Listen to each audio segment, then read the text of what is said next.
मेरे धर्म पर घात तो मैं प्रतिघात करूंगा, अगर हुआ मेरे धर्म पर घात तो मैं प्रतिघात करूंगा। मैं हिंदू हूं, सिर्फ हिंदुत्व की बात करूंगा। क्या बाबा बागेश्वर हिंदुत्ववादी संतों के नए लीडर बन गए हैं? कौन सा तिलिस्म है बाबा बागेश्वर के पास जो इस वक्त हिंदुस्तान के हर संत की जुबान पर धीरेन्द्र कृष्ण शास्त्री का नाम छाया है? क्योंकि संत समाज इस वक्त बाबा बागेश्वर का सबसे बड़ा फैन बन गया है।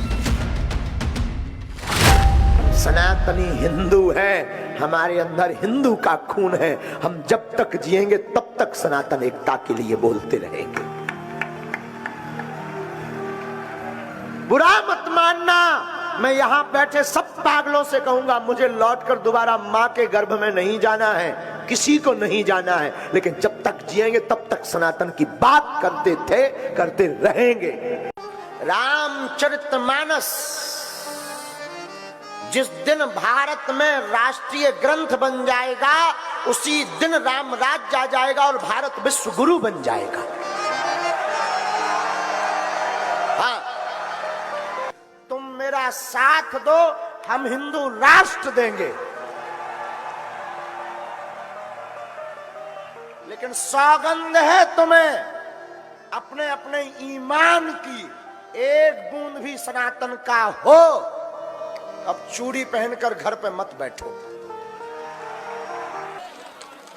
सभी मिशनरियों को डर है ये आदमी 4 साल में उनका 20 साल का पूरा प्रोग्राम फेल कर देगा।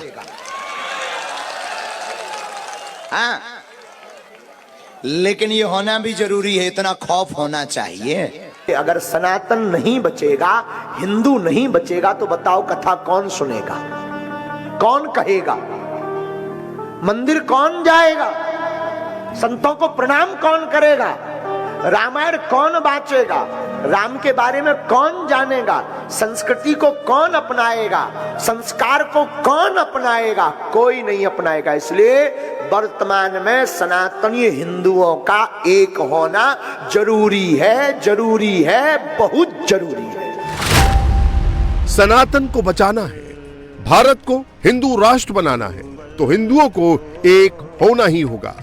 बाबा के इसी डायलॉग ने पूरे संत समाज को एक मंच पर लाकर खड़ा कर दिया है।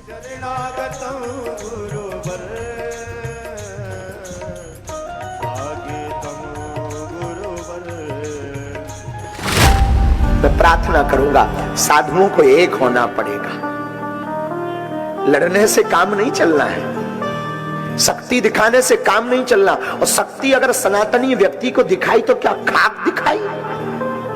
शक्ति दिखाना ही है ना। सब सनातनी संत एक हो जाओ और इन विरोधियों को दिखाओ शक्ति क्या होती है। अब तक समर्थन जुबानी था, मठ मंदिरों में बैठकर दिए गए बयानों तक था, लेकिन अब बाबा बागेश्वर ने काम मिशन मोड पर ला दिया है। फरवरी में बागेश्वर धाम पर बड़ा मेला लगने वाला है। मौका सामूहिक कन्या विवाह का है, लेकिन मंच सबसे बड़ी धर्म संसद का सजने वाला है। बागेश्वर धाम पर भी 18 फरवरी को 121 बेटियों का विवाह होगा।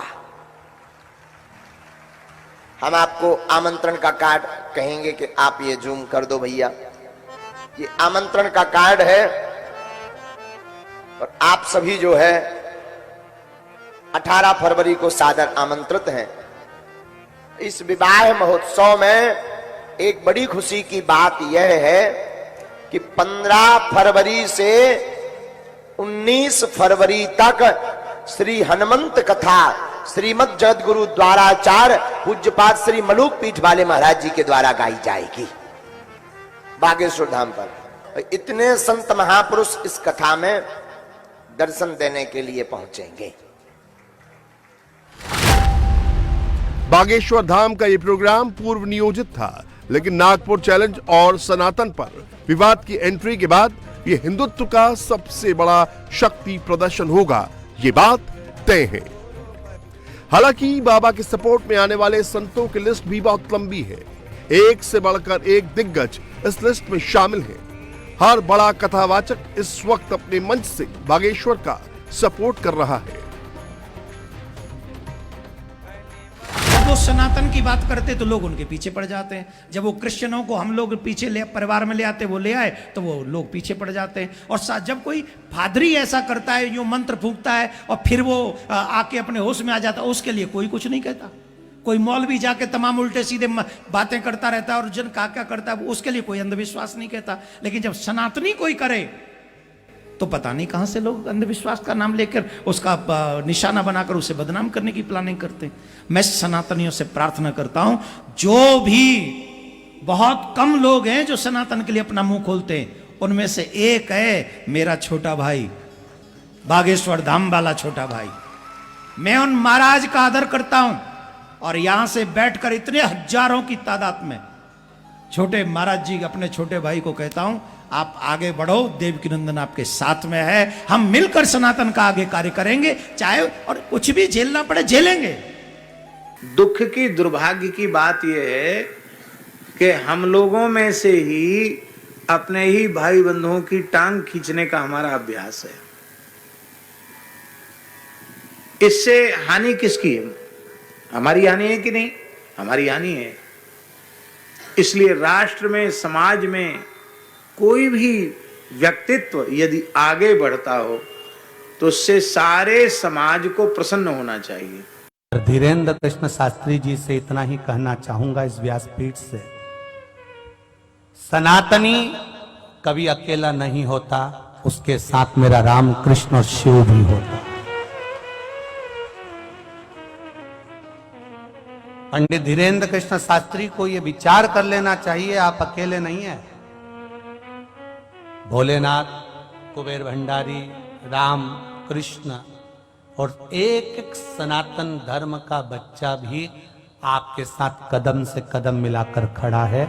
आप सनातन धर्म की ध्वजा को आगे बढ़ाएं। सनातन धर्म की ध्वजा जो आगे बढ़ाएगा, जो भी बढ़ाए, उसके साथ आपके कदम चलना चाहिए, आपके कदम अग्रण्य होना चाहिए। जिस समय आवाज लगेगी उस समय एक एक सनातनी आपके साथ में खड़ा है, उसकी चिंता ना करिएगा, फिर भोलेनाथ का डमरू जरूर बजेगा। चाहे ये दास अनिरुद्ध हो, चाहे बागेश्वर वाले स्वामी जी हो, हम दोनों का और ऐसे तमाम हमारे देश के कथावाचक केवल आपको सच्ची अच्छी कथा सुनाकर भगवान के चरणों तक ही तो पहुंचाते हैं। हम सनातनियों को सबसे ज्यादा जरूरी है कि पहले हम सभी, आप किसी भी संत का, किसी भी साधु का सम्मान, सारे संत साधे, सारे साधु जो भी कथा सुनाने वाले हैं, जो भी आपको अच्छी राह दे रहे हैं, सभी गुरु तुल्य हैं और सही रास्ते पर चलाने वाले लोगों को आप आदर दें, सबका सम्मान करें। संगठित भारत अलग होगा और बिखरा भारत अलग होगा। यदि हम बिखर जाएंगे तो जब जब बटे तब तब घटे। बाबा बागेश्वर के सपोर्ट में आने वाले ये वो संत हैं जो इस वक्त टॉप पर हैं। इनके लाखों नहीं बल्कि करोड़ों फॉलोअर हैं। इनकी कथाओं से लेकर आश्रम तक बड़ी तादाद में भक्तों की भीड़ पहुंचती है। और सबसे बड़ी बात तो यह है कि खुद जगत गुरु राम भद्राचार्य बागेश्वर धाम का सपोर्ट कर चुके हैं, जिसके बाद संतों के एक बड़े वर्ग का बागेश्वर धाम से सहमत होना एक स्वाभाविक सी बात है।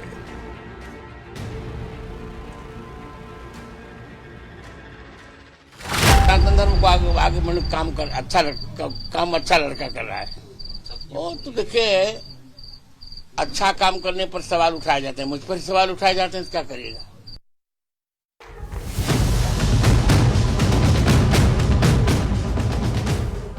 इस वक्त हरिद्वार से लेकर अयोध्या और प्रयागराज तक हर तरफ बागेश्वर धाम का सपोर्ट हो रहा है। प्रयागराज में माघ मेले के दौरान भक्त बागेश्वर के सपोर्ट में हैं, सनातन के साथ हैं।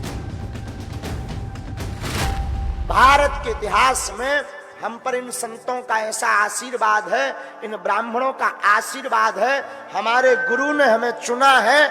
हम ये कहते हैं, कोई भी पादरी या मौलवी या भारत का जो व्यक्ति कहता हो कि ईश्वर नहीं होता, कोई दिव्य शक्ति नहीं होती, किसी भी लेवल से वो आकर के सामना कर ले, ठटरी बरेगी। हर बार ठटरी भरेगी। 2 फरवरी को प्रयागराज में बागेश्वर वाले बाबा धीरेन्द्र कृष्ण शास्त्री का दिव्य दरबार सजने वाला है। एक बार फिर बाबा भक्तों की समस्याओं को पर्चे पर उतारने वाले हैं। पूरे मीडिया की नजर एक बार फिर बाबा के इस दिव्य दरबार पर होगी। रामचरितमानस जिस दिन भारत में राष्ट्रीय ग्रंथ बन जाएगा, उसी दिन राम राज्य आ जाएगा और भारत विश्व गुरु बन जाएगा।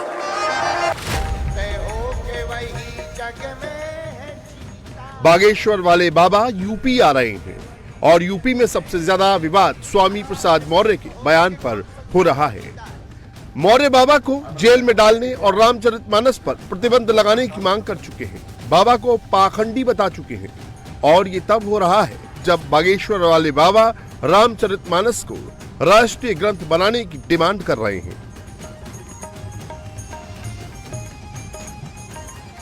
जी, आप साधु संतों पर भी निशाना साध रहे हैं। आपने बागेश्वर धाम सरकार पर भी निशाना साधा, उनको भी पाखंडी बताया आपने। भाई, आप अगर ढोंग ढकोसला को बढ़ावा देते हैं तो आप उनको आराध्य देव मानिए। हम कहां इतराज कर रहे हैं? हम नहीं मानते। हमारी मान्यता है, जो पाखंड को फैलाता है, जो आडंबर पर विश्वास करता है, जो ढकोसला फैलाता है, जो वैज्ञानिक नहीं है, वो सच नहीं है। हम उसे नहीं मानते। आप मानिए, कौन रोकता है आपको? बागेश्वर वाले बाबा धीरेन्द्र कृष्ण शास्त्री केवल हिंदुओं के एक वर्ग के टारगेट पर नहीं है, बल्कि मुसलमानों के फुल टारगेट पर है। लव जिहाद पर धीरेन्द्र कृष्ण शास्त्री के बयानों को लेकर मुसलमान काफी ज्यादा नाराज रहते हैं। बावजूद इसकी परवाह किए बाबा बागेश्वर हिंदू बेटियों को दुर्गा और रानी लक्ष्मीबाई बनने की एडवाइस देते हैं। तो बहनों, मेरी बहनों, इस वीडियो को जरूर जन जन तक पहुंचाना। तुम मर जाना बिना विवाह के, काना, कुबड़ा, लंगड़ा, लूला, इसको स्वीकार कर लेना बहन। मेरी बहन, अगर मुझे मानते हो तो मैं भारत की प्रत्येक बहनों से प्रार्थना करूंगा, स्वप्न में भी किसी दूसरे धर्म का, क्योंकि वो कलावा बांध कर आएगा, तिलक लगाकर आएगा, फिर तुम्हें लव जिहाद का शिकार बनाएगा। वो काल नेमी बनकर आएगा। वो अगर काल नेमी बनकर आए तो मेरी भारत की बेटियों, मेरी भारत की बहनों, तुम रानी लक्ष्मीबाई और दुर्गा बन जाना। भारत में बाबा बागेश्वर हिंदुत्व के नए पोस्टर बॉय बनते जा रहे हैं। बाबा को लेकर इस वक्त देश में 2 फाड़ हो चुका है। एक बड़ा वर्ग बाबा के सपोर्ट में है और दूसरा बड़ा वर्ग बाबा के खिलाफ खड़ा है। सबकी नजर अब बाबा के प्रयागराज वाले दरबार और बागेश्वर में लगने वाले संतों के मेले पर है, जिसमें बाबा की ताकत का शक्ति परीक्षण होने वाला है।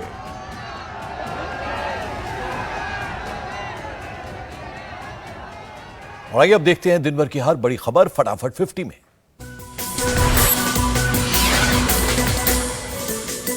दिल्ली में बीजेपी सेंट्रल इलेक्शन